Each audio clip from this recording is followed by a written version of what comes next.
Good morning excellers. मैं संगीता कुकड़ियाँ फिर से उपस्थित हूँ।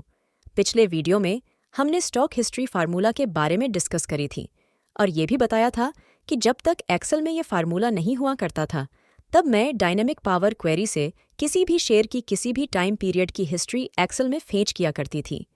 ये है वो जादुई टेबल। यहाँ इस सेल में देखिए, यहाँ शेयर है हिंडाल्को और यहाँ इन दो सेल में जो तारीखें लिखी है उन दो तारीखों के दरमियान जो भी ट्रेडिंग सेशन होंगे उन तारीखों का सारा हिस्टोरिकल प्राइस वॉल्यूम का डेटा यहाँ इस टेबल में है और ये पूरी तरह डायनेमिक है। यकीन नहीं होता तो चलो यहाँ मैं कोई नया शेयर चुन लेती हूँ और यहाँ क्लिक करती हूँ। ये देखिए, इस शेयर की हिस्ट्री यहाँ इस टेबल में आ गई है। लास्ट ट्रेडिंग सेशन की क्लोजिंग प्राइस है 2531 रुपये और 40 पैसे। यहाँ इस सेल में चार्ट की हाइपर लिंक भी सेट करी है। मैं बहुत एडवांस स्टूडेंट हूँ दोस्तों। जिस काम के लिए अमीर लोग महंगे सॉफ्टवेयर यूज़ करते हैं या बड़ी बड़ी टीम को सैलरी देते हैं वो काम मैं एक्सेल से करवा लेती हूँ।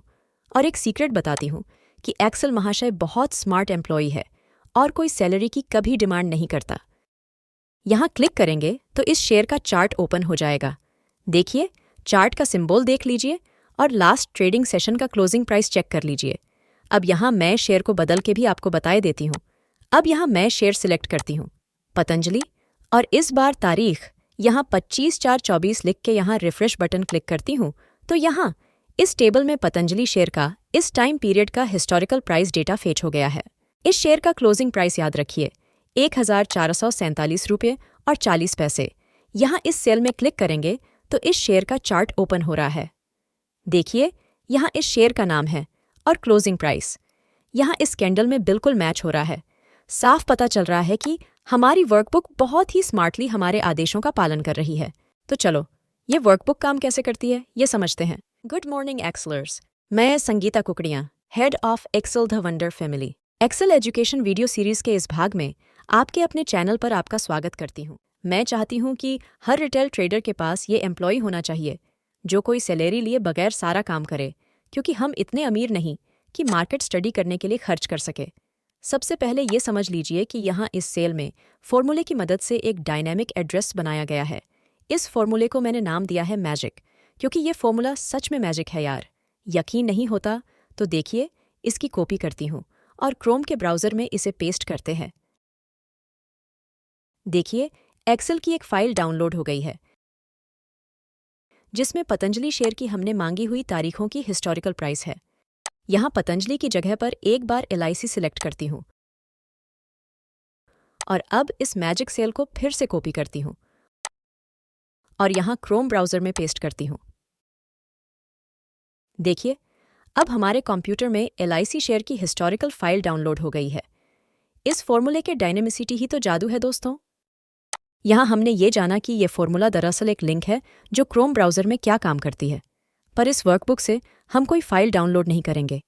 यहाँ बस इस बटन को क्लिक करेंगे तो कोई फाइल डाउनलोड नहीं होगी, पर उस फाइल में जो डेटा डाउनलोड होता है वो यहाँ इस टेबल में फेंच होगा। यहाँ तारीख बदलेंगे और रिफ्रेश बटन क्लिक करेंगे तो डायनेमिकली नई तारीख का डेटा आ जाएगा। बहुत ही सिंपल, बहुत ही डायनेमिक, क्या कहने भाई साहब। क्योंकि ये वर्कबुक आपको फ्री में देने जा रही हूँ दोस्तों, तो मैं इस मैजिक फॉर्मूले का रहस्य अपने तक ही सीमित रहने दूंगी। ये लिंक कैसे बनती है ये वीडियो में एक्सप्लेन नहीं करूंगी। ये मैं आपके ऊपर छोड़ती हूँ कि इस फॉर्मूले को आप क्रैक कर पाते हैं या नहीं। इसमें जो फॉर्मूला है ये आपके सामने है और ये मैजिक फॉर्मूला में कौन कौन से नेम डिपेंडेंसी में लिए गए हैं ये भी यहाँ फॉर्मूला टेब में आपके सामने है। और इस वर्कबुक में कोई भी सेल प्रोटेक्टेड सेल नहीं है। मैं समझती हूँ कि ये सारा जादू आप प्रैक्टिस से सीख जाएंगे, पर इस वीडियो में इस वर्कबुक की खूबियों का बखान ज़रूर करना है जिससे आपको ये पता चले कि इससे आप क्या क्या स्टडी कर पाएंगे। कॉन्सेप्ट ये है कि इस सेल में ड्रॉप डाउन लिस्ट से किसी एक शेयर को चुनना है। ड्रॉप डाउन लिस्ट इसलिए बनाई है ताकि सिंबल में स्पेलिंग मिस्टेक ना हो। हालांकि यहाँ लगभग 1500 शेयर ऑलरेडी है ही, पर आपका मनचाहा शेयर यदि इस लिस्ट में नहीं है तो यहाँ इस कॉलम में उस शेयर का नाम लिख लीजिए। इस लिस्ट में वो शेयर ऐड हो जाएगा। नाम में मिस्टेक ना हो, वो ध्यान रहे, नहीं तो यहाँ एरर आएगी, क्योंकि मैजिक फॉर्मूला एक ऐसी लिंक बनाएगा जो इंटरनेट के जगत में एग्जिस्ट ही नहीं करती। और अगर ऐसी लिंक से हम रिफ्रेश बटन क्लिक करेंगे तो स्वाभाविक है कि मैक्रो में डिबग आएगा। ट्रेडर की सहूलियत के लिए मैंने इस वर्कबुक में 2 ऑप्शन रखे हैं। यहाँ देखिए, इस सेल में डेज है, इसलिए ये फॉर्मूला अंदाजन लेटेस्ट 30 दिनों की तारीख का डेटा फेच करेगा। यहाँ डेज की जगह पर डेट सिलेक्ट करेंगे तो हमारी लिंक इस सेल में जो तारीख होगी उस हिसाब से डेटा फेच करेगा। देखिए, यहाँ डेट सिलेक्ट करके यहाँ अब तारीख 1/1/2024 करके यहाँ क्लिक करती हूँ तो ये टेबल अब इस सेल में जो तारीख है उस हिसाब से डेटा फेच करेगा। और यहाँ डेज सिलेक्ट करती हूँ और रिफ्रेश बटन क्लिक करती हूँ तो इस सेल में अंदाजन ही 30 दिन पहले की तारीख आएगी। ये सेल बताएगा कि आपने मांगी हुए टाइम पीरियड में कुल कितनी कैंडल का डेटा इस टेबल में मौजूद है। यहाँ सिर्फ 17 कैंडल है, पर यहाँ अब 200 लिख के टेबल को रिफ्रेश करते हैं तो अब यहाँ कुल 130 कैंडल का डेटा टेबल में फेच हुआ है। ये लेफ्ट वाला सेल बताएगा कि आपका स्टॉक हर रोज़ एवरेज कितने % मूवमेंट करता है, जिसका फॉर्मूला भी आपके सामने है। प्रैक्टिस करेंगे तो जान लेंगे कि मैं मेरे स्टॉक की विक्स कैसे कैलकुलेट करती हूँ।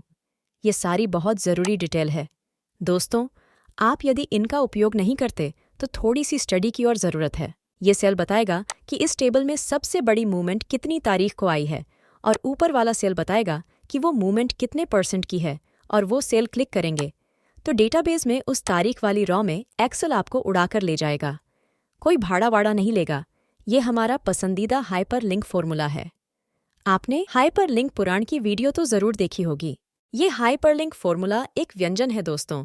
इसमें x lookup, raw formula, and symbol को थोड़ा थोड़ा डालना होता है और हाइपरलिंक का तड़का लगते ही जादुई आउटपुट मिलता है। इसे ज़रूर सीखिए। अगर आप एक्सेल से डेटाबेस की स्टडी करते हैं तो धीस फॉर्मूला इज़ मस्ट। ये आपको नींद में भी याद होना चाहिए। और इसी तरह इस वाले सेल में सबसे खराब परफॉर्मेंस कितनी तारीख को आई है वो इन्फॉर्मेशन मिलेगी, और ऊपर वाला सेल बताएगा कि वो मूवमेंट कितने % की है, और यहाँ भी क्लिक करके हम उस रॉ में जंप कर सकते हैं। अब अंतिम फॉर्मूला जो समझना बाकी है वो है चार्ट को डायनेमिकली कैसे ओपन करते हैं। तो मैं कहूँगी कि मेरे एक्सेल के स्टूडेंट इस फॉर्मूला को भी ज़रूर क्रैक कर लेंगे। देखिए, इस फॉर्मूला में क्या इनपुट दिया है, और इस इनपुट में डिपेंडेंसी में 2 नेम रेंज दी गई है। वो नेम क्या दिए हैं वो इस फॉर्मूला टेबल में देख लीजिए। इस फॉर्मूला को एक्सेल में नेम रेंज हटाकर बनाइए। इसे क्रैक कीजिए और मुझे कमेंट कीजिए, मुझे बहुत खुशी होगी। अब सबसे ज़रूरी बात कि आपको ये वर्कबुक अपने कंप्यूटर में चाहिए तो मेरे चैनल को सब्सक्राइब करके मुझे मेरे व्यक्तिगत नंबर पर स्क्रीनशॉट भेजिए। आपको ये वर्कबुक भेज दी जाएगी, पर एक शर्त है कि आपको मुझसे ये वादा करना होगा कि आप कभी फ्यूचर ऑप्शन ट्रेडिंग नहीं करेंगे, इंट्राडे नहीं करेंगे, कॉल और पुट नहीं खेलेंगे, मार्केट में श्रद्धा की भावना से काम करेंगे। ये हमारी रोज़ी है ट्रेडर्स। बड़ी श्रद्धा से कहती हूँ कि ये रोज़गार है हमारा, इससे घर में खाना आता है। इसे जुआ बना के इसे बदनाम ना कीजिए। मुझे आशा है कि आप ज़रूर मेरी बात मानेंगे। इस सेल में एक्सेल का एक महान फॉर्मूला है जिसका नाम है स्टॉक हिस्ट्री फॉर्मूला। यहाँ भी हमें यही आउटपुट मिल रहा है जो इस टेबल में मिल रहा है। पिछले वीडियो में मैंने आपसे कहा था कि ये फॉर्मूला होते हुए भी मैं इसका उपयोग बहुत कम ही करती हूँ। उसका कारण क्या है ये समझने के लिए आप ये वीडियो देखिए। स्टॉक हिस्ट्री फॉर्मूले की खासियतें और इस फॉर्मूले के कुछ माइनस पॉइंट क्या है वो आप इस वाली वीडियो में जानेंगे। मेरे चैनल को प्यार दीजिए। दोस्तों, वीडियो को पूरा देखने के लिए आपका बहुत बहुत धन्यवाद। सभी एक्सेलर्स को, सभी ट्रेडर्स को और मेरे सभी सब्सक्राइबर्स को मेरा यानी संगीता कुकड़ियाँ का जय श्री कृष्ण। तो चलो अगले वीडियो में फिर मिलते हैं।